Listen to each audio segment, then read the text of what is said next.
Please subscribe the channel and press the bell icon. Hussaini Mission. اعوذ باللہ من الشیطان اللعین الرجیم. بسم اللہ الرحمن الرحیم. الحمد للہ رب العالمین. الصلاة والسلام علی سید المرسلین.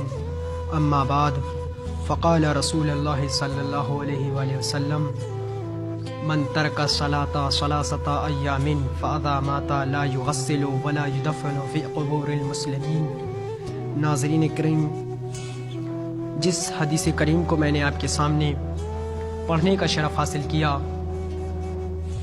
اس میں اللہ کا رسول ارشاد فرما رہا ہے کہ جو شخص 3 دن کی نماز کو ترک کر دے، نہ اسے غسل دو، نہ کفن دو، اور نہ مسلمان کے قبرستان میں دفن کرو. آج کا میرا موضوع ہے ترک الصلاۃ، یعنی نماز سے غافل ہونے والا.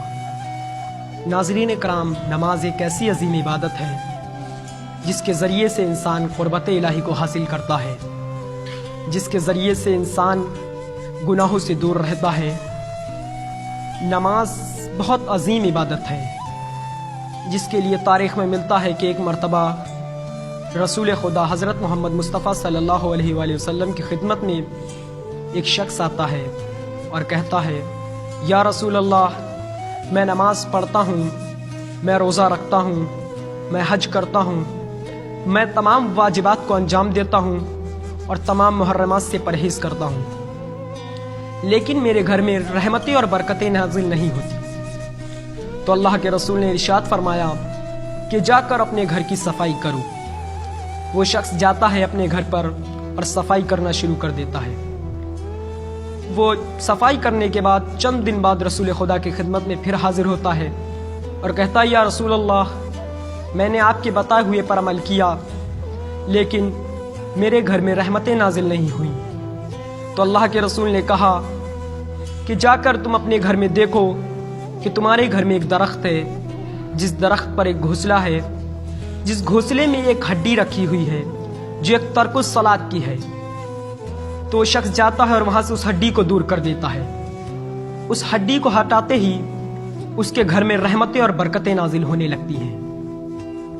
ناظرین، یہ ہڈی کا اثر تھا. کیوں؟ کیونکہ وہ ترک الصلاۃ کی ہڈی تھی. یہ اثر ہوتا ہے ترک الصلاۃ کی ہڈی کا اثر ہے. اسی طریقے سے تاریخ میں ملتا ہے کہ ایک مرتبہ حضرت موسیٰ علیہ السلام دریا کا سفر کر رہے تھے. انہوں نے دیکھا کہ کچھ مچھلیوں پر عذاب الہی نازل ہو رہا ہے.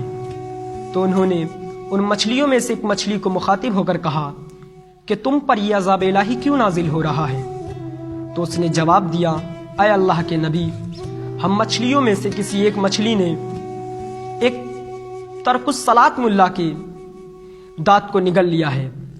وہ اس دریا سے جا رہا تھا، سفر کر رہا تھا، اس کے دانت میں درد تھا، اس نے وہ دانت دریا میں ڈال دیا اور ہم میں سے کسی نے نگل لیا، جس کی وجہ سے ہم پر یہ عذاب الہی نازل ہو رہا ہے.